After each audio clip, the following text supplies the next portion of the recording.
الحمد لله وكفى وسلام على عباده الذين اصطفى. أما بعد، أعوذ بالله السميع العليم من الشيطان الرجيم. بسم الله الرحمن الرحيم. يا أيها الرسل كلوا من الطيبات واعملوا صالحا. وقال تبارك وتعالى: يا أيها الذين آمنوا كلوا من طيبات ما رزقناكم واشكروا لله إن كنتم إياه تعبدون. وقال تعالى: كلوا من طيبات ما رزقناكم ولا تطغوا فيه فيحل عليكم غضبي. وقال تعالى: فأكلا منها فبدت لهما سوآتهما. وقال رسول الله صلى الله عليه وسلم: طلب كسب الحلال فريضة بعد الفرائض. أو كما قال عليه الصلاة والسلام: صدق الله العظيم وصدق رسوله النبي الكريم ونحن على ذلك لمن الشاهدين والشاكرين والحمد لله رب العالمين. محترم برادران اسلام، عزیز و بزرگوں اور دوستوں، آج کی اس مبارک مجلس میں حلال کمائی کے اہتمام پر آپ کی خدمت میں کچھ اہم گزارشات پیش کرنی ہے. دعا فرما دیجیے اللہ تعالیٰ اخلاص کے ساتھ حق بات کہنے کی توفیق نصیب فرمائے اور اللہ تعالیٰ عمل کے جذبے سے کہنا اور سننا ہم سب کو نصیب فرمائے. محترم بزرگوں، چند آیات آپ کی خدمت میں تلاوت کی ہے. پہلے مختصر ان آیات کا مطلب بھی سمجھ لیتے ہیں. قرآن مجید کی ایک آیت 18ویں پارے سے تلاوت کی گئی جس میں اللہ عز و جل نے ارشاد فرمایا کہ اے رسولو، یا ایھا الرسل کلوا من الطیبات، حلال اور پاکیزہ کھاؤ. اور اگلی بات فرمائی کہ وَاعْمَلُوا صَالِحًا، اور نیک اعمال کرتے رہو.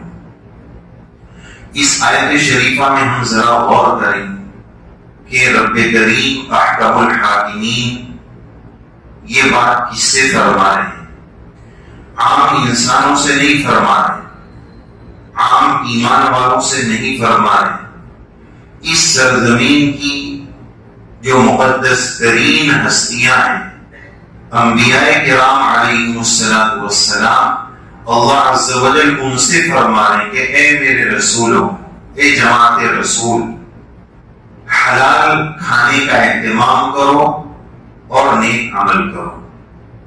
یہاں ایک بات اہم یہ بھی سمجھنی ہے کہ اس آیت میں اللہ عز و جل نے ان دو باتوں کو جمع فرمایا ہے تو اس میں کوئی کنیکشن ہے، اور وہ کنیکشن اور رابطہ یہ ہے کہ حلال کمائی کا جب انسان اہتمام کرتا ہے تو پھر اللہ تعالیٰ اس کو اعمال صالحہ کی توفیق نصیب فرماتا ہے. اسی طرح ایک آیت تلاوت کی، اللہ تعالیٰ نے ارشاد فرمایا: اے ایمان والو، کلوا من طیبات ما رزقناکم، کھاؤ ان روزی میں سے جو اللہ نے تمہارے لیے حلال کی. اور آگے فرمایا: واشکروا للہ، اللہ کا شکر ادا کرو. آج ہم اپنے حالات کا، اپنے معاشرے کا عمومی جائزہ لیں کہ کیا ہمارے اندر آج کے دور میں شکر گزاری ہے. اسی وجہ سے رب کریم نے یہ بات ارشاد فرمائی کہ قلیل من عبادی الشکور، میرے بندوں میں شکر گزار بہت تھوڑے. اور بعض اللہ والے تو یہ دعا فرماتے تھے کہ اللہم اجعلنا قلیلا منہم، یا اللہ ان تھوڑے بندوں میں ہمیں بھی بنا دیجئے کہ ہم شکر گزار بن جائیں. وہ تھوڑے بندوں سے مراد شکر گزار ہے، اس جماعت میں ہمیں شامل فرما دیجئے. آج میں اپنی زندگی اور عمومی معاشرے پر ہم غور کریں تو ہماری زندگیوں میں ناشکری زیادہ ہے. اس کی ایک مثال لیجیے. جناب کیسے ہیں؟ خیریت سے. سوال کیا ہے؟ جناب کیسے ہیں؟ خیریت سے. اگلا بندہ اس کا جواب کیا دیتا ہے؟ بس کیا بتاؤں، جب سے نوٹ بندی شروع ہوئی تھی جب سے لے کر ابھی تک مسئلہ ہی حل نہیں. اور کیا بتاؤں اور کیا بتاؤں اور کیا بتاؤں، جتنی ناشکریاں وہ بول سکتا ہے وہ بول دیتا ہے. یعنی ہمارا حال یہ ہے کہ میری زندگی میں اگر 99% اللہ کی نعمتیں ہیں اور ایک چھوٹی موٹی بیماری، چھوٹے موٹے حالات، تو میری زندگی کا پورا دھیان اور توجہ جو ہے وہ اس ایک پرابلم پر جا کر اٹک جاتا ہے اور اس کی شکوہ شکایت میں لگ جاتا ہوں. شکر گزاری ہماری زندگیوں سے ختم ہو. جبکہ ہمیں یہ بھی پتا ہے کہ ہم سب کو روزی میں برکت کی ضرورت ہے. تو روزی میں برکت کا کیا نسخہ؟ اچھا ایک بات اور سمجھ لیں، ایک ہے روزی کی کثرت اور ایک ہے روزی کی برکت. میرے بزرگوں، آج ہمیں روزی کی کثرت کی طرف نہیں بھاگنا ہے. جو قوم روزی کی کثرت کی طرف بھاگتی ہے، مال بہت بڑھ جائے، بہت بڑھ جائے، تو پھر یاد رکھنا چاہیے کہ وہ مال کوٹ کچہری میں جائے گا، اسپتالوں میں جائے گا. روزی کی برکت اپنے رب سے ہمیں مانگنا ہے، یا اللہ ہماری روزی میں برکت عطا فرما دیجیے. کثرت مطلوب و محمود نہیں ہے، برکت کی ضرورت ہے. اللہ سے برکت مانگ. اور روزی میں برکت آئے گی کہاں سے؟ سب کو آیت پتا ہے، لئن شکرتم لازیدنکم. ناشکری کریں گے تو روزی میں برکت نہیں آ سکتی ہے. روتے رہیں گے، اللہ کی شکایت مخلوق کو کرتے رہیں گے، تو روزی میں برکت کیسے آئے؟ روزی میں برکت کا ایک اور نسخہ یہ ہے کہ جو شخص یہ چاہتا ہے کہ میری روزی میں برکت ہو جائے اور میری عمر میں برکت ہو جائے، اس کو چاہیے کہ رشتہ داروں کے ساتھ صلہ رحمی کا اہتمام کریں. آج ہم اپنی زندگیوں میں غور کریں، بھائی بھائی سے بات بند کیے ہوئے ہیں، بھائی بہن سے بات بند کیے ہوئے ہیں، گھر گھر کے اندر بات بند ہے، دوسرے رشتہ داروں کی بات تو دور ہے. بلا صلہ رحمی کے نہ زندگی میں برکت ہوگی، عمر میں برکت ہوگی اور نہ روزی میں برکت ہوگی. روزی میں برکت کا دوسرا نسخہ، رشتہ داروں کے ساتھ، اپنوں کے ساتھ صلہ رحمی کرو. روزی میں برکت کا تیسرا نسخہ یہ ہے، انکم ترزقون بضعفائکم او کما قال علیہ الصلوۃ والسلام. حضرت نبی کریم علیہ الصلوۃ والسلام نے اس میں بتایا کہ تم کو جو روزی ملتی ہے وہ تمہارے کمزوروں کے صدقے میں ملتی ہے. میرے گھر میں اگر کوئی ہینڈیکیپ ہے، معذور ہے، بڑے بوڑھے ہیں، دادا جان ہیں، تو میرا اڑیل نوجوان یہ سمجھتا ہے کہ میں ان کو کھلا رہا ہوں، میں محنت کرتا ہوں، میں جاب پر جاتا ہوں، پیسہ میں لاتا ہوں، میں ان کو کھلا رہا ہوں. میرا نوجوان یہ غلط سوچ رہا ہے. تو رب کریم، نبی کریم علیہ السلام یہ فرما رہے کہ تم کو جو روزی مل رہی ہے نا، وہ ان بزرگوں کے صدقے میں مل رہی ہے. تم ان کو نہیں کھلا رہے، وہ تم کو کھلا رہے. اپنے کمزوروں پر خرچ کرو، روزی میں برکت آئے.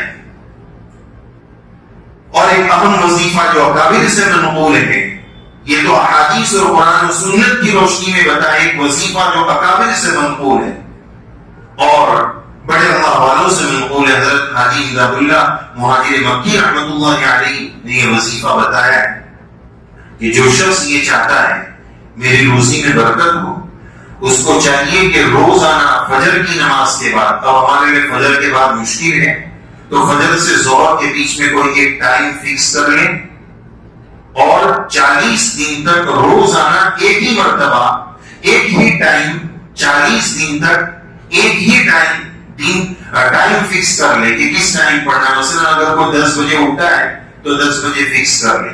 40 دن تک 10 بجے اس کو 70 ٹائمز، 70 مرتبہ 25ویں پارے کے تیسرے رکوع کی آخری آیت، اللہ لطیف بعبادہ یرزق من یشاء وهو القوی العزیز، اس کو 70 مرتبہ پڑھ کر اللہ تعالیٰ سے روزی میں برکت کی دعا مانگنی ہے. انشاءاللہ 40 دن کے اندر حالات بدلیں.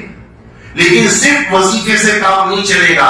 فرائض کا اہتمام، نمازوں کا اہتمام، شریعت سنت کا اہتمام، اس کے بغیر کبھی بھی روزی میں برکت نہیں آ سکتی. ان اہتمامات کے ساتھ زندگیوں میں روزی کی برکت آئے.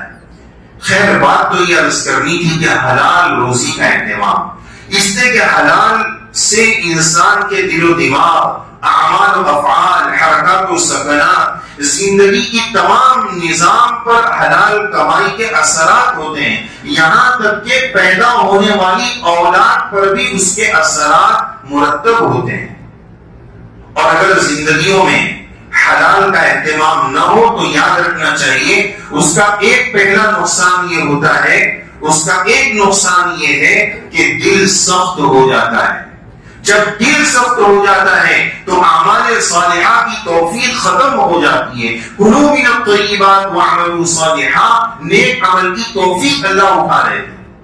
آج کیا وجہ ہے کہ جب میں قرآن شریف کی تلاوت کے لیے کھولتا ہوں، ایک دو صفحے کے بعد طبیعت بھر جاتی ہے، قرآن شریف بند کر کے ہم رکھ دیتے ہیں. نوافل میں جی کیوں نہیں لگتا ہے؟ عبادتوں میں ذوق کیوں نہیں لگتا ہے؟ دل سخت ہو گیا ہے. یہ حرام کمائی کا اثر ہے. اس کی نحوست کو ہم اپنی زندگی سے دور کرنے کی فکر کریں.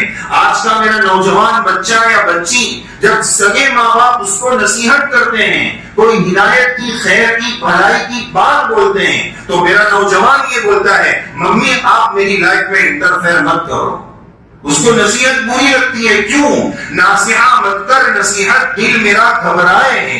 ناصحہ مت کر نصیحت دل میرا گھبرائے ہے. میں اسے سمجھوں وہ دشمن جو مجھے سمجھائے. مجھے سمجھانے والا برا لگتا ہے، میرا خیر خواہ برا لگتا ہے. اس کا مطلب یہ ہوا کہ دل سخت ہو گیا ہے. ماں باپ کی نصیحت کڑوی لگتی ہے، اپنے بڑوں کی نصیحت کڑوی لگتی ہے. یہ علامت ہے کہ دل سخت ہو گیا ہے. اس دل کو دل بنانے کی ضرورت ہے. آج یہ پتھر کی سل بن چکا ہے. حرام کمائی کا دوسرا نقصان یہ ہوتا ہے کہ بہت سارے ایمان والے بڑی دعاؤں کا بھی اہتمام کرتے ہیں، اپنی ضرورتوں کے لیے دعاؤں کا اہتمام کرتے ہیں. طعامہ حرام وملبسہ حرام ومشربہ حرام فأنى يستجاب. کھانا حرام، پینا حرام، لباس حرام، دعا کی قبولیت اللہ روک دیتے ہیں. حرام کی نحوست ہے. تیسرا نقصان حرام کمائی کا تیسرا اہم ترین ایک نقصان یہ ہے کہ آج ہم اپنے معاشرے میں دیکھ رہے ہیں ننگا پن، بے حیائی، لڑکیاں برہنہ، نیم برہنہ، کیسے کیسے کپڑے پہن کر غیروں کی بچیاں تو دور مسلمانوں کی بچیاں ایسے کپڑے پہن رہی ہیں کہ ہمارے بڑے اگر اس کا تصور کرتے نا تو ان کی روح کانپ کر شاید ان کی روح نکل جاتی. آج ہماری نوجوان مسلمان بچیاں شادی میں ایسی بے حیائی والے کپڑے پہن. یہ ننگا پن کیوں آیا؟ یہ بھی حرام کمائی کا اثر ہے. اور اس کا ثبوت قرآن مجید سے. ہمارے ابو اما حضرت آدم و حوا علیہم السلام، اللہ تعالیٰ نے ان کو ایک حکم دیا تھا جنت میں، لا تقربا هذه الشجرة، اس جھاڑ کے پاس مت جانا، اس سے کھانا مت. چوک ہو گئی، بھول ہو گئی. جب یہ بھول ہوئی جنت سے نکال دیے گئے، دوسرے مسائل ہوئے، دوسری سزائیں آئیں، وہ بات کی بات ہے.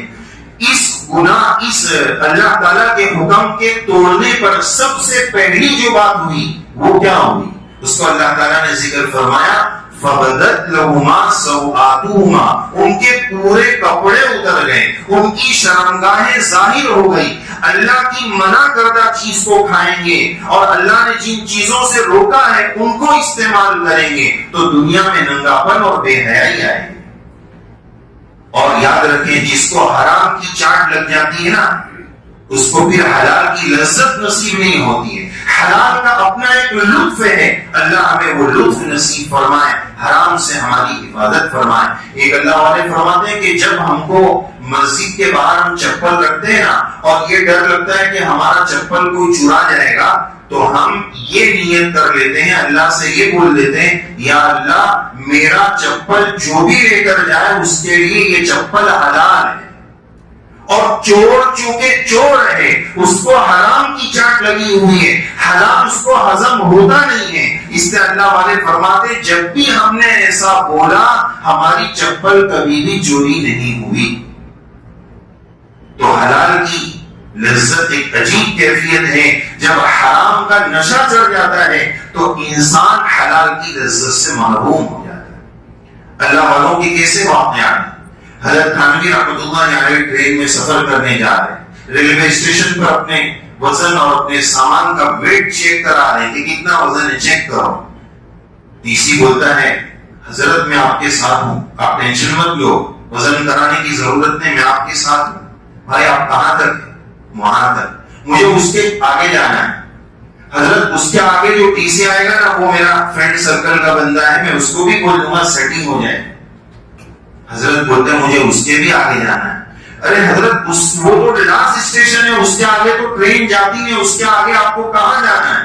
حضرت فرماتے ہیں اس کے آگے مجھے اللہ کے پاس جانا ہے. تم اس کو بول دو گے، تم اس کو بول دو گے، اللہ کو کون بولے گا؟ اگر رتی برابر بھی حرام آ جائے گا تو اللہ کو کون بولے؟ حضرت تھانوی رحمۃ اللہ علیہ کے خلیفہ حضرت کے یہاں تشریف لائے، چونکہ حضرت حکیم الامت ایسے ہی تھوڑی حکیم الامت. جب خادم آئے، خلیفہ آئے، تو یہ نہیں پوچھا کہ آپ نماز پڑھ رہے ہو، تہجد پڑھ رہے ہو، معمولات پڑھ رہے ہو. کہا کہ یہ جو آپ اپنے ساتھ بچہ لائے ہیں، آتے وقت اس کا ٹکٹ لیا؟ ہاں حضرت لیا. فل لیا تھا کہ ہاف لیا تھا؟ حضرت یہ ہو تو 13 سال کا ہے، لیکن دکھتا چونکہ 12 سال جتنا ہی ہے، تو میں نے ہاف لیا. بس یہ بولنا تھا کہ حضرت نے فوراً اعلان کیا کہ جو خلافت میں نے آپ کو دی ہے میں وہ خلافت واپس لیتا ہوں. ایسا بندہ خلافت کا حقدار نہیں. تو وہ فرمانے لگے حضرت میں معافی مانگتا ہوں، اور اب جب واپس جاؤں گا نا تو اس بچے کی، میرے اس بچے کی فل ٹکٹ ڈبل لے لوں گا اور اس کو پھاڑ کے ایک ٹکٹ پھینک دوں گا تاکہ وہ گورنمنٹ کو اتنا پیسہ پہنچ جائے. حضرت فرمانے لگے اب تو پتہ یہ چلا کہ آپ کے اندر حب مال بھی ہے اور حب جاہ بھی ہے. آپ نے پہلے آدھا ٹکٹ لیا، یہ مال کی محبت کا پتہ دے رہی ہے، اور آپ کو جب ہم نے کہا خلافت واپس دی جا رہی ہے، آپ کے اندر بڑا بننے کا جذبہ ہے، تو آپ نے یہ کہا کہ میں پھاڑ دیتا ہوں اور میں یہ کر لیتا ہوں، مجھے خلافت واپس دے دو. اس کا مطلب یہ تمہارے اندر جان اور عزت کی محبت ہے، آپ خلافت کے حقدار نہیں. اللہ والوں کے یہاں اس قدر اہتمام. اور آج جمعہ کا دن ہے، اکثر لوگ سورہ کہف کا اہتمام کرتے ہیں. سورہ کہف میں اللہ تبارک و تعالیٰ نے اصحاب کہف کا واقعہ ذکر کیا.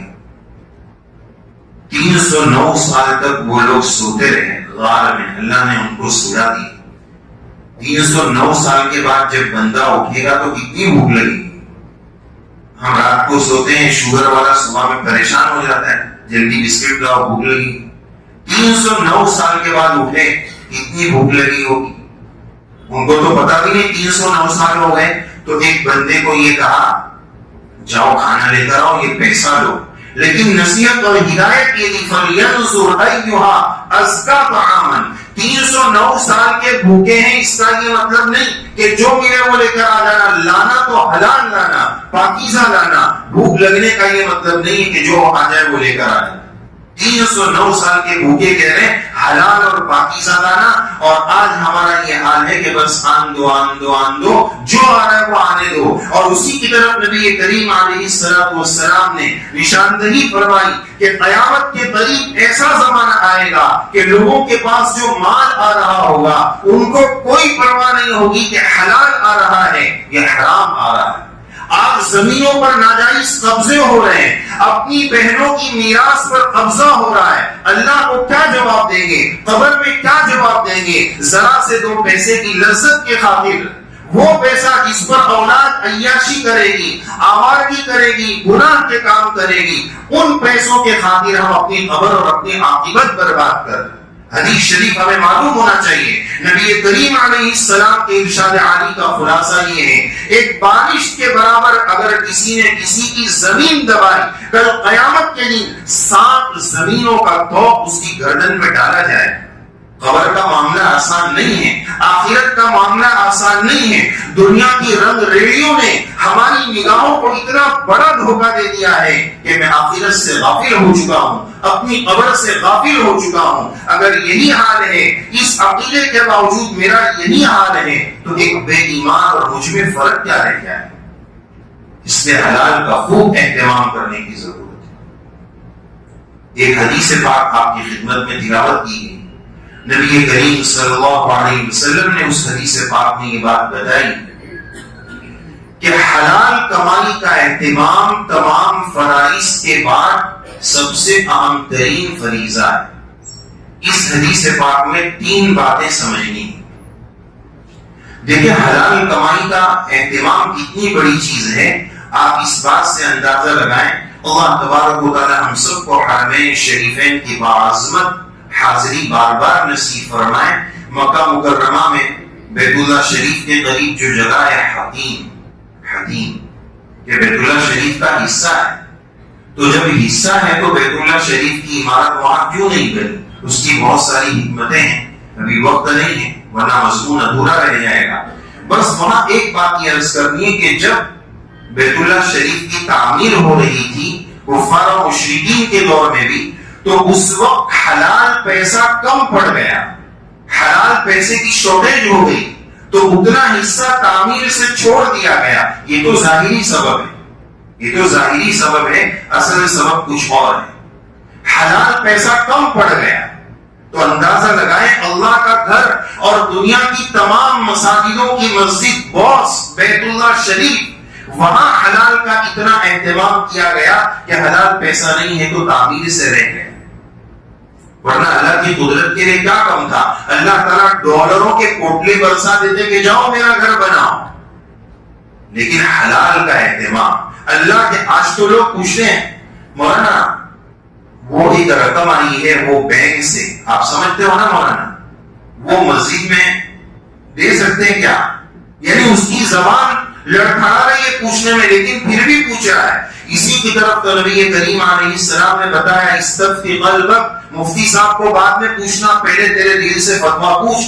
دل بول رہا ہے کہ مسجد میں تو سود کا پیسہ لگانے کا مسئلہ مولانا کو پوچھ رہا ہے، شرم آنی چاہیے. وہ میل کچیل، وہ ناپاک گندا پیسہ وہ اللہ کے گھر میں لگانا مسلمان چاہتے. تو پہلی بات اس حدیث پاک سے یہ پتہ چلی حلال کمائی کی فکر کرنا، محنت مزدوری کرنا، جاب کرنا، بزنس کرنا اسلام کے خلاف نہیں ہے، یہ اسلام کا حکم ہے. اور اگر بندہ اس کو اچھی نیت سے کرے گا تو انشاءاللہ اس کے لیے یہ ثواب کا ذریعہ بنے گا. وہ یہ نیت کر لے کہ میرے بیوی بچوں کی ذمہ داری مجھ پر ہے، میں ان کی ذمہ داری ادا کرنے کے لیے بزنس کر رہا ہوں، ثواب ملے گا. میں اس لیے روزی کما رہا ہوں کہ مجھے کسی کے سامنے دستے سوال دراز نہ کرنا پڑے، کسی سے مانگنا نہ پڑے، اس لیے میں روزی کا کما رہا ہوں، عبادت بن جائے. یہ نیت کرے کہ میں اپنا مال اللہ کے راستے میں لگاؤں گا، دین کے شعبوں میں لگاؤں گا، مسجد مدرسوں میں لگاؤں گا، اس کا یہ کمانا عبادت بن جائے. دوسری بات، کماؤ لیکن حلال ضروری ہے. بہت سارے لوگ محنت مزدوری کرتے ہیں، یاد رکھنا چاہیے ہر محنت کا حلال نہیں ہوتا ہے. ارے میں تو بینک میں کام کرتا ہوں اور 8 گھنٹے کی ڈیوٹی دیتا ہوں، میری محنت ہے. ارے بھائی ہر محنت کا حلال نہیں ہوتا ہے. حضرت شیخ الاسلام صاحب دامت برکاتہم فرماتے ہیں کہ طوائف اور گندی عورتیں جو بزنس کر رہی ہے وہ بھی تو محنت کر رہی ہے نا، کیا اس کا حلال ہو جائے گا؟ پتہ یہ چلا کہ ہر محنت کا حلال نہیں ہوتا ہے. 8 گھنٹے ڈیوٹی کر رہے جناب آپ، لیکن بینک میں کر رہے، اس سے وہ حلال نہیں. ایسے کام کرنے والوں کو چاہیے کہ اس کو چھوڑیں اور دوسری جاب تلاش کریں. اور جب تک وہ نہیں ملتی ہے، دیکھو مسائل میں کتنی سہولت ہے، جب تک اگلی جاب نہیں ملتی ہے تب تک یہاں رہنے کی گنجائش. لیکن اگلی جاب ایسے تلاش کرے جیسے کہ جاب لیس بندہ تلاش کرتا ہے. جس کے پاس کوئی جاب نہیں ہے وہ کیسا پریشان ہوتا ہے، ویسا تلاش کرو. ایسا نہیں کہ 2 سال تلاش میں ہی نکال دی. فکر کے ساتھ تلاش کر کے اس جاب کو چھوڑنا، حلال کا اہتمام. اور آخری بات، تیسری بات، کہ تمام فرائض کے بعد ایسا نہ ہو کہ روزی کمانے میں ایسے مشغول ہو جائیں کہ نمازیں غارت ہو جائیں، نمازوں کی چھٹی ہو جائے، شریعت سنت کو ہم چھوڑ دیں.